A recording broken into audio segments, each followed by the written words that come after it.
Hey you Peoples und willkommen zu einem neuen Vlog von mir. Dieser Vlog wird über meine Schule sein. Zuerst zeige ich euch ein bisschen was von meiner Schuluniform und dann noch über das Schulgelände selbst, wo ich auch ein bisschen was gefilmt habe. Also viel Spaß! Zuerst mal zu meiner Uniform eben. Ich habe verschiedene Sachen, die ich anziehen muss in der Schule. Das erste hier, das ist so ein Polo mit Shorts und dann müssen wir solche schwarzen Schuhe eben anziehen. Ja, finde ich eigentlich ganz cool, ist auch ganz gemütlich und schaut jetzt gar nicht so schlecht aus, um ehrlich zu sein. Dann gibt es noch was anderes und zwar die gleichen Shorts, aber mit einem weißen Hemd. Und ja, das sieht dann so aus. Auch ganz okay.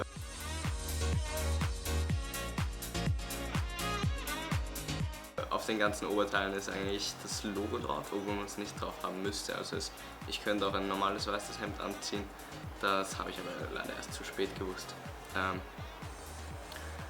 Weil diese Hemden sind eigentlich ziemlich teuer. Ja, dann gibt es noch eine Krawatte, die man dazu tragen kann. Die ziehe ich eigentlich ganz gerne an, ich finde, es schaut ganz cool aus. Und ja.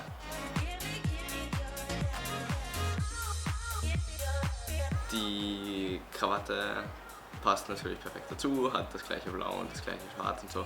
Und man kann statt drüber zum Beispiel auch noch so einen Jumper anziehen. Und ja, der finde ich auch ganz nett ist und ziemlich warm eigentlich auch für Winterzeit.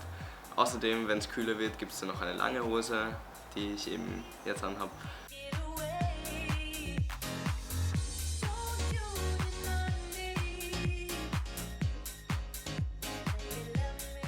Ja, das ist halt so eine Anzughose, aber die ist eigentlich eh ganz okay. In so einem Grau.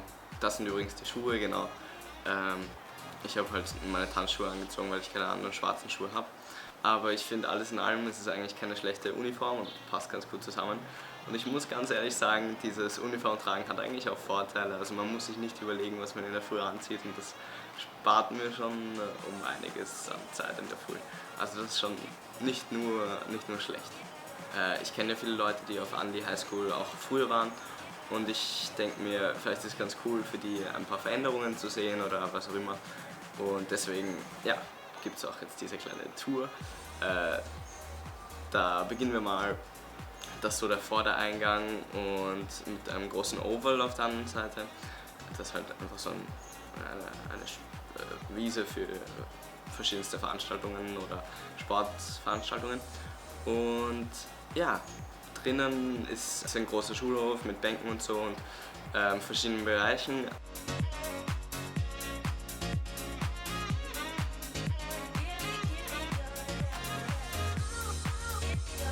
Allgemein ist das Gebäude so aufgeteilt, dass es so einen großen Hauptteil gibt, der dreistöckig ist. Und dann gibt es lauter solche kleinere Teile außenrum, wo jetzt zum Beispiel die Kunsträume sind, die man da gerade gesehen hat, oder was weiß ich, Sport oder irgendwas anderes.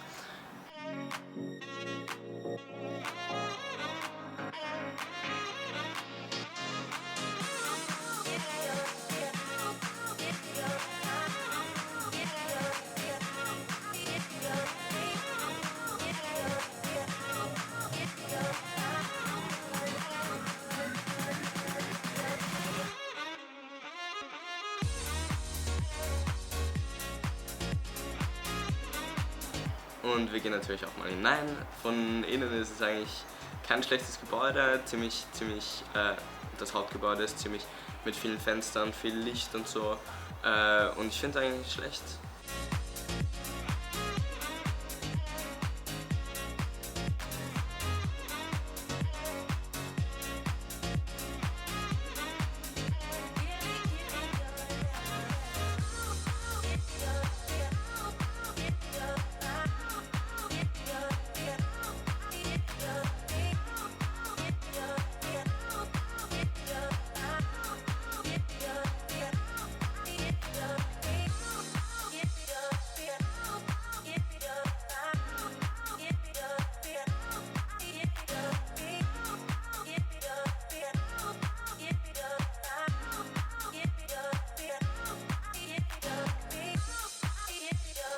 Ja, und so in etwa sieht meine Schule aus. Dort verbringe ich dann eigentlich den Großteil meines Tages und das ist komplett anders zu Österreich. Man muss prinzipiell mal sagen, dass in dem Schulsystem ist es so, dass man sich selbst die Fächer wählt.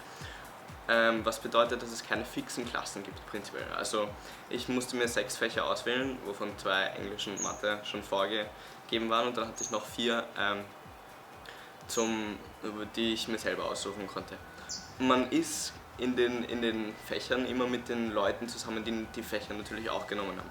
Also es ist eher so wie ein Kurssystem, wo du jetzt zum Beispiel den Psychologiekurs hast und da kommen dann 4 Stunden in der Woche oder was man eben hat, kommen dann alle zusammen. Was logistisch wahrscheinlich noch viel komplizierter ist, glaube ich. Aber ja, eigentlich ein ganz cooles System und ich finde, also mir persönlich gefällt es noch besser als das österreichische, weil man sich halt einfach selber aussuchen kann, was einen interessiert.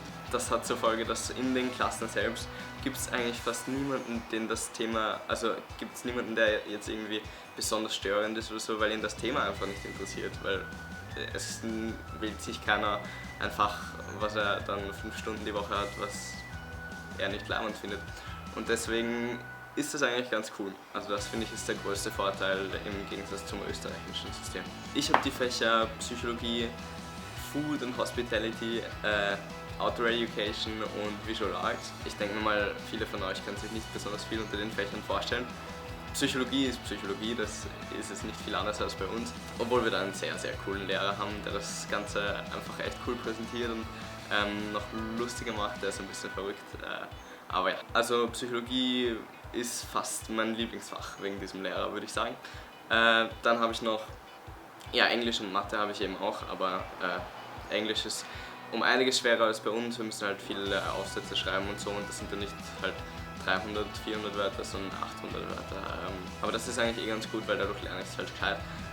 Dann Mathe ist ja um einiges leichter als bei uns zu Hause, aber leider passt mir das genau, um ehrlich zu sein. Also es ist nicht einfach so gestört, irgendwie komplett unlebensbezogene Sachen, wie wir es in Österreich machen. Visual Arts, da müssen wir das ganze Semester ein Projekt machen und das finde ich persönlich das schlechteste Fach. Also mir macht es einfach nicht besonders Spaß, weil ich hätte mir erwartet, dass man da halt so jede Woche ein anderes irgendwie Kunstwerk anfängt und dann sich irgendwie da seiner Kreativität freien Lauf lassen kann, aber das ist es halt so gar nicht. Also das ist ein bisschen enttäuschend eigentlich. Es ist vielmehr so Research und ja, Arbeiten an einem Projekt. Dann habe ich noch Outdoor Education, was wirklich sehr, sehr cool ist. Ich glaube, das ist mein Lieblingsfach, wo wir so Rockclimbing gehen, einmal in die Woche und es ist halt einfach eigentlich nur Spaß, es ist so cool, man lernt so viele Sachen über das Orienteering und so Zeug, also wie man einen guten Outdoor-Trip plant oder so, aber allgemein einfach wirklich ein sehr cooles Fach. Was habe ich noch? Ah ja, und Food. Food and Hospitality ist einfach Kochen eigentlich, was zwar teilweise ein bisschen langweilig ist, weil wir in den Einzelstunden halt so Theorie machen und klarerweise ist Kochtheorie jetzt nicht das Spannendste, was es gibt. Ja, sonst ist es eigentlich ganz cool, in den Doppelstunden kochen wir immer was und da haben wir jetzt schon Pasta selbst gemacht. Am Anfang haben wir viel gebacken, was ich persönlich nicht so geil fand, aber ja, die verschiedensten Sachen eigentlich und ich glaube, das ist auch eben auch ein echt cooles Fach. Alles in allem sind meine Fächer ziemlich leicht oder sind ziemlich gechillt, wie ihr euch denken könnt. Habe ich mir jetzt keine blöden Fächer gewählt hier, die mir nicht super taugen. Und deswegen bin ich eigentlich echt glücklich.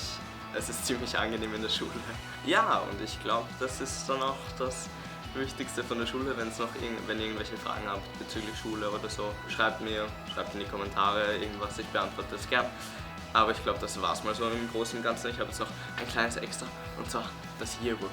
Ja, wow. Ich sehe mir das jetzt gerade auch zum ersten Mal richtig durch und da sind halt so Fotos drin von den Klassen. Obwohl dazu muss man sagen, wie gesagt, es gibt ja eigentlich keine Klassen. Trotzdem gibt es einmal am Tag so 15 Minuten, wo sich schon sowas wie eine Klasse trifft, das heißt Home Group. Das ist quasi wieder ein anderer Kurs, mehr oder weniger, wo man aber nichts macht. Es ist schwer zu erklären.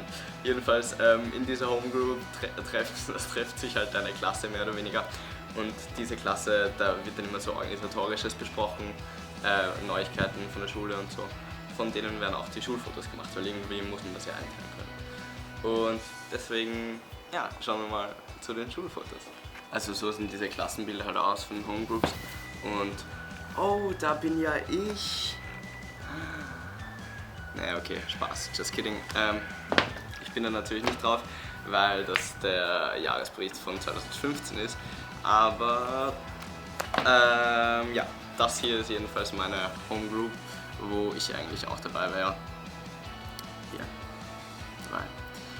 Also das ist so quasi meine Klasse, oder das ist das, was meiner Klasse am nächsten kommt.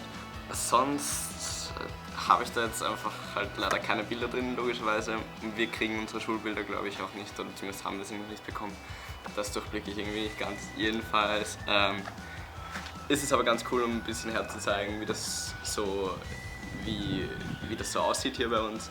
Hier haben wir zum Beispiel die ganzen Sport- und Rudersachen, Rowing, was ganz Großes auf Anli High School. Was ich auch ganz cool finde, ist dieses Bild, und zwar das ist die ganze Rudermannschaft eben hier von Anli High School. Also Rudern ist hier echt ein großes Thema und ich hätte das eigentlich auch gern gemacht hier. Aber das ging leider nicht, weil ich eben halt international bin und die Rudersaison ist ja quasi jetzt vorbei, weil Sommer schon vorbei ist und es wäre einfach alles zu kompliziert gewesen. Jedenfalls kein Rudern deswegen, aber ja, also so circa sieht das aus. Und nächstes Jahr werde ich da auch dabei sein und dann wird keiner mehr wissen, wer ich bin. Ja, das war's dann auch schon wieder von mir. Ich hoffe, es hat euch Spaß gemacht und ihr habt jetzt wieder ein bisschen mehr einen Eindruck von, wie mein Leben hier ist, weil die Schule ja doch ein großer Teil oder halt der Hauptteil von meinem Tagesablauf hier ist. Und ja, deswegen, ich hoffe, es hat euch gefallen und ich würde mich über konstruktives Feedback freuen oder was auch immer, ja. Cheerio, bis zum nächsten Mal.